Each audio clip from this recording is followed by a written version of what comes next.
Hello, welcome to this week's reflections on the Revelation to John. If you haven't already, please take a moment and go below this video on the YouTube channel and subscribe. That will help us out immensely in reaching more people. And while you're down there, if you want to give a thumbs up on that icon, click that up. I'd appreciate that as well. Also, if you have any questions or comments, leave them in the comment section below the video and I will respond as best I can in that regard. We left off at chapter 13 last time, and we covered verses 1 through 10. So just to reflect a little bit, it was talking about leaving room for the wrath of God, basically. That we don't, or the believers, not we specifically in the 21st century, but believers do not combat evil with the sword, rather with the blood of the Lamb, as it was talking about. And then Paul talks about in Romans 12, leaving room for the wrath of God. Vengeance belongs to God, not to us. So where John and Paul differ a little bit now is that Paul had confidence in the state, the ruling authorities, that they do not bear the sword in vain, as he says in Romans 13, but that they become the agent for the wrath of God. And then John has lost that confidence with all of the developments from the Roman Empire. And so the next 6 chapters after this are going to become some of the most violent-ridden chapters of Revelation, and perhaps even the whole New Testament. But the violence is not from us toward the state, okay? The violence is God's judgment on the state.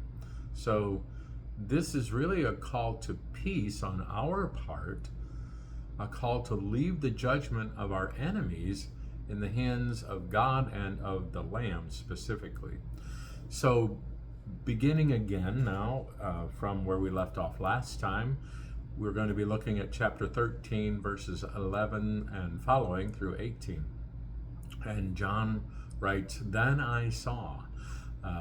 This introduces a new phase in John's vision compared to I saw in verses 1 and 2. Now he sees another beast, and this one is coming out of the earth instead of out of the sea. And honestly, earth and sea are somewhat interchangeable in the sense that either can be regarded as a realm of the death or of dead people. Either can become, under certain circumstances, of course, an abyss or a bottomless pit.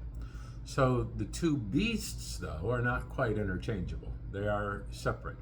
The beast from the earth, called in later visions the false prophet, is in no way a rival or a competitor of the beast from the sea. On the contrary, the beast is strictly subordinate to the first beast. Its mission, then, is not to exalt itself, rather to demand worship of the other beast, not itself. So its sole purpose is to make sure that the earth's inhabitants worship the first beast, according to verses 14 and 15. Now, possibly John's readers or hearers noticed here a kind of twisted parallel to the Christian Trinity of Father, Son, and Holy Spirit. In early Christian thought, especially in John's Gospel, Jesus does nothing on his own authority. Rather, Jesus glorifies the Father who sent him, speaking and acting on the authority of God the Father. Likewise, the Spirit of truth, Jesus tells us, acts on Jesus' authority and glorifies Jesus alone. This is why some commentators have referred to the dragon and the two beasts in Revelation as a kind of a evil trinity, if you will. Most people voting for a candidate or looking for a leader will say they want a doer, They want someone who's going to get things done, not just a talker who tells you about what they're going to do but then never follows through. The so-called little horn in one of Daniel's famous visions was said to have had a mouth that spoke boastfully. And in this chapter, Revelation, the first beast, was given a mouth to utter proud words and blasphemies. If the second beast is indeed a false prophet, it too deals largely in words, speaking like a dragon, that is, like the dragon in verse 11. Yet it cannot be said that these figures are all talk and no action. On the contrary, the verb to do or to make is very obvious in John's account of his visions, more so than is apparent in our English translations. The first beast is given the authority to do, that is, to exercise his authority, for 42 months, or however many weeks, years, you figure that out for yourself. And in most transcripts, to make war against Christian believers in verse 7. So the second beast does, that is, he has exercises all of the authority of the first beast on his behalf, and he makes the earth and its inhabitants worship the first beast, according to verse 12. It also does, that is, it performs great and miraculous signs to make fire come down from the sky in full public view, possibly kind of a false representation in comparison to the fire that came from heaven and the altar in other parts of Revelation. So the second beast is given power to do this and other signs to deceive the earth's inhabitants, telling them to make or to set up an image in honor of the first beast. The second beast then gives this image life and speech, and it makes, that is, causes those who refuse to worship the image to be killed. And finally, the second beast makes, that is, forces everyone, small and great, rich and poor, free and slave, to receive a mark on the right hand or on the forehead, so that no one could buy or sell unless he had the mark or she had the mark, which is the name of the beast or the number of the beast. All the verbs noted are forms of the verb to do in the Greek. The two beasts are indeed doers in the troubled world of John's vision. Where is this troubled world, though? When, with all of these terrible things, or when will all of these terrible things take place, and where is it that they will take place? We can read and understand what John is saying and wonder at the same time, what is he saying it about? Or even where is he saying it about? Or when? Will the drama of Revelation 13 be acted out literally in our world? And if so, where? In the United States? In some third world dictatorship? Or everywhere in the world at the same time? No passage in Revelation has captured the human imagination to quite the extent that this one has. Many Americans who have little or no interest in believing or practicing anything found in the Bible suddenly become literally minded fundamentalists when it comes to the mark of the beast in verse 17 and this mysterious number 666 in verse 18. Some of their interpretations place the passage in the world of the occult or science fiction, while others propose conspiracy theories about the European common market, rampant computer technology, the increasing prevalence of credit cards and debit cards, personal identification numbers or those PIN numbers we get, and all kinds of things like that, fall under the category of these conspiracy theories, if you will. And as a result, many serious Christians avoid this chapter altogether. And with it, potentially too often, the entire book of Revelation. We just don't want to think about it or talk about it or get into that mess of conspiracy theories of the where, the when, the how, the who. So it's important to remember that virtually all of the main verbs in verses 12 through 18 are in the present tense, not our present tense, John's present tense. In other words, current day for John, end of the first century potentially. This is obscured to some extent in what's the translation called the New International Version, which seems to take them as a historically present tense, governed by the past tense of I saw in the opening verse 11. They come through in the NIV or the New International Version, therefore, as past tense. He exercised, verse 12. He performed, verse 13. He decided, verse 14. He forced, verse 16. And it can be argued as a legitimate translation, yet it should not cloud the fact that what John sees is something going on even as he watches. Literally, the second beast is exercising, not exercised. The first beast's authority is making the earth's inhabitants worship the beast. It is performing great signs. It is deceiving the earth's inhabitants. It is forcing everyone to bear the first beast mark on the head or on the hands. All of this could be simply the style of prophetic narrative. It is more likely John is suggesting that what he saw was in the same sense going on in the Roman Empire even as he wrote this.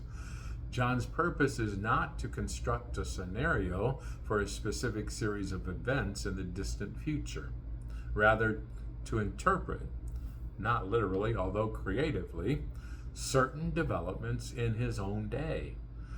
Once we stop looking at this as a blueprint of the future, we can gain insight from the picture John paints into the conflict between good and evil, which is potentially active in every generation, including our own. Three aspects of John's description of the second beast's activities are particularly instructive. First, there's a strong emphasis on idolatry, with characteristically Jewish insistence that the worship of idols is based on a deception. The second beast deceived the inhabitants of the earth when he ordered them to set up an image in honor of the first beast, and was given power to give breath to the image of the first beast so that it could speak, the image of the first beast, that is, the idol. Second, the relationship between the two beasts is like that between the state and the state church. The beast from the sea is a secular political power, while the beast from the earth is a religious institution fostering worship of the first beast. The idolatry in question is thus defined as idolatry of the state, or imperialism, or however you want to phrase that. In John's era, the state was the Roman Empire, although the vision is fulfilled in every generation whenever the state, whatever we want to call it, with the help of religious institutions, tries to make itself the object of worship, or to claim itself an allegiance that belongs only to God. John's vision is not so much protesting against some isolated aberration in the first century AD as staking out the limits of good citizenship. While the state is simply the state, an institution created by God, certainly as it was in Paul's letter to the Romans chapter 13, or at least tolerated by God, as it was for Peter in 1 Peter 2, It is possible for a Christian to be a good and loyal citizen. When the state oversteps its bounds to supplant God, good citizenship is no longer an option. The battle lines are drawn at that point. Even though the Christian's role in this chapter's battle is a passive one, governed by the counsel of verse 10, which says, if anyone is to go into captivity he will go. And if anyone is to be killed by the sword, with the sword he will be killed. So the third characteristic of the narrative in verse 11 through 18 is that the saints are not explicitly in the picture at all. They're in the background. These verses deal solely with the effects of the beast's activities on the earth and its inhabitants, which is everybody. The emphasis is not on war against the saints, as in verse 7, rather the deception and the subjection of the public, small and great, rich and poor, free and slave, which is basically a way of saying everybody all at once. Implicit, however, in this assumption that these repressive public measures demand an appropriate response from Christian believers, a response indicated by verse 18 as this calls for wisdom, corresponding to this calls for patient endurance and faithfulness in verse 10.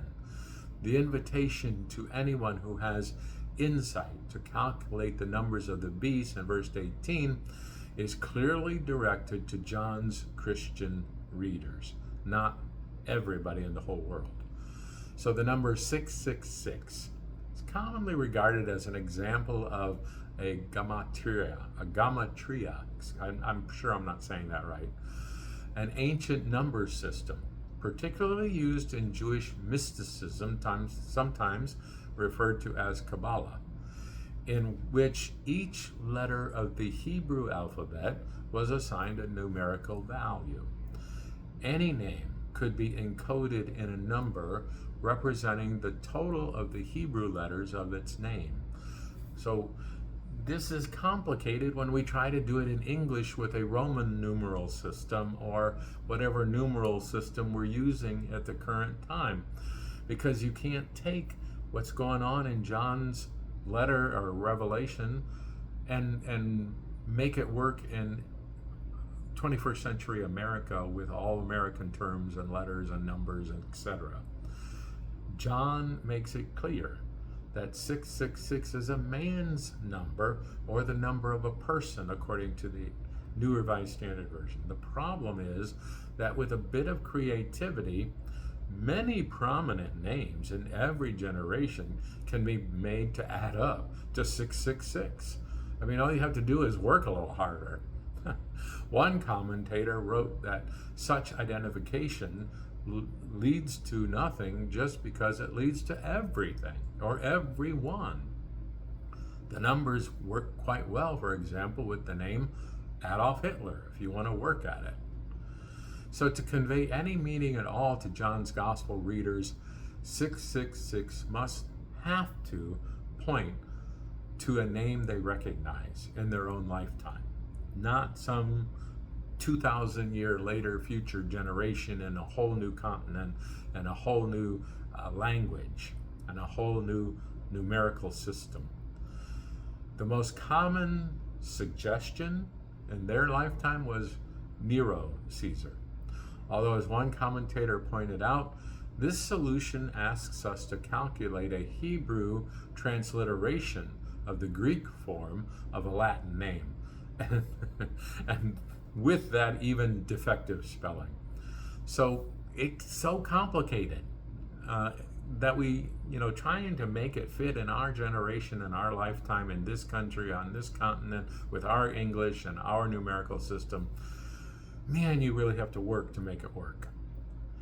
So when the Latin form of the name, Nero Caesar, is transliterated directly into Hebrew, the result would not be 666, but rather 616.